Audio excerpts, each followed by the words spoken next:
Sometimes you play a video game and wonder to yourself, how much drugs and alcohol did the developer take to come up with this insane game? Deathsmiles II is one of those games. In fact, Deathsmiles I also feels that niche of crazy, but the sequel is a Christmas-themed game, where the original was somewhat Halloween-themed. Released originally in arcades in 2009 in Japan only, this game came to the Xbox 360 a year later, and made it to North American consoles in 2011. It's also been released in December of 2021 on PlayStation 4, Xbox One, and Nintendo Switch in a collection alongside the first game. Deathsmiles II is a shmup or shoot 'em up, originally released by Cave, the developers responsible for the bullet hell games like the Dodonpachi series, and my favorite of theirs so far, Mushihime-sama Futari, which I talked about in my video about learning to play shmups. The game is a horizontally scrolling shooter, unlike most of Cave's games, which are usually vertically scrolling. Additionally, the console version has a story mode, something we don't see very often with Cave games. Unfortunately, the voiceovers and subtitles are in Japanese only, so I'm recounting the plot from sources on the internet. I did find out after writing this whole script that the new version released on current consoles does have some translations, so that's a plus.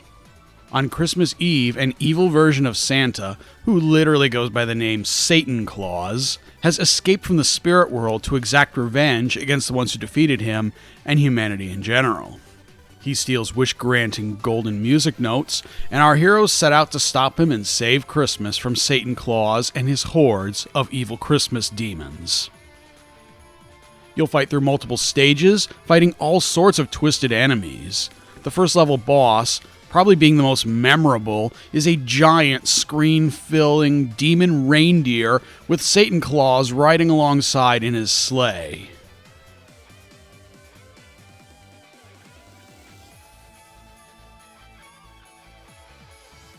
You'll also fight other demon bosses like a giant titan armored in entire stone buildings, a huge giant mantis insect demon, a snake that's about 5 times longer than the screen itself, and the creepiest giant stuffed teddy bear dolls you'll ever see. And of course, finishing off the game is Santa Claus himself. Even when the regular enemies are pretty creepy, you have a slew of standard demons and gargoyle creatures, but then you have these disturbing pigs wearing chef hats, evil cherub babies, and angry chess pieces, among others, including Christmas-themed enemies.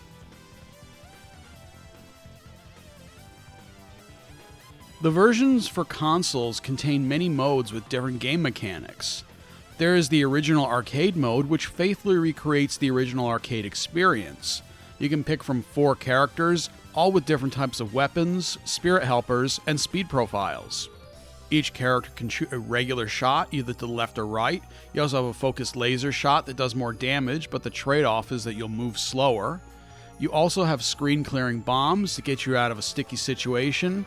And finally, you have a lock-on shot. Next, there's the Deathsmiles 2X mode. This mode features updated 3D graphics and full widescreen support, and a redesigned gameplay. Also, you have story cutscenes in between the levels. In this mode, there's a total of 6 characters to choose from, and the lock-on shot is replaced by a power-up mode. By collecting 1,000 rings, you can power up.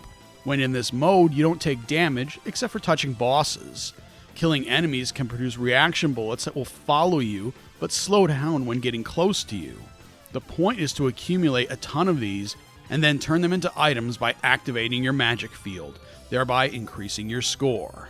There's also an arrange mode that changes up the gameplay significantly. Enemy placement and bullet patterns are different, and again, the gameplay mechanics have changed.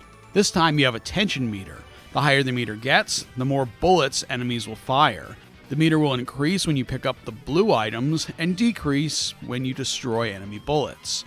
You can also throw your familiar in this mode. Thrown familiars have a defense area and a targeting area around them. In the defensive area, enemy bullets are turned into red items which lower the tension meter. Any enemies in the targeting area are locked on. Once the familiar returns, your field laser is fired on all the enemies that have been locked on. There's also an extra mode called Tsukaima Race. This isn't really Christmas themed at all, but ended up being one of the most addicting parts of this game. The game is broken up into many stages of single-screen puzzles that you have to navigate through. The goal is to get from your starting position to the portal to advance to the next level.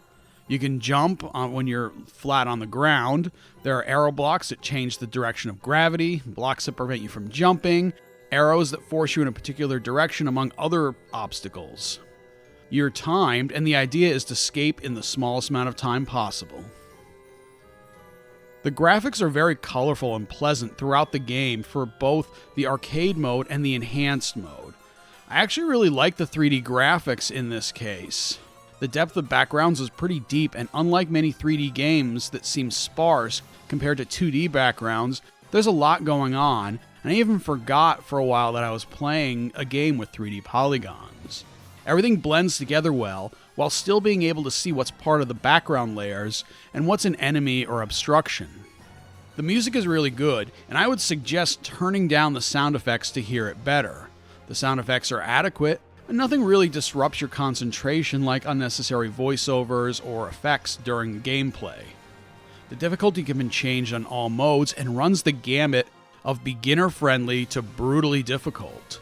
The X mode allows you to select your difficulty rank for each stage, which I like since I started at rank 1 and found it too easy and adjusted to rank 2 for the remainder of my initial play session.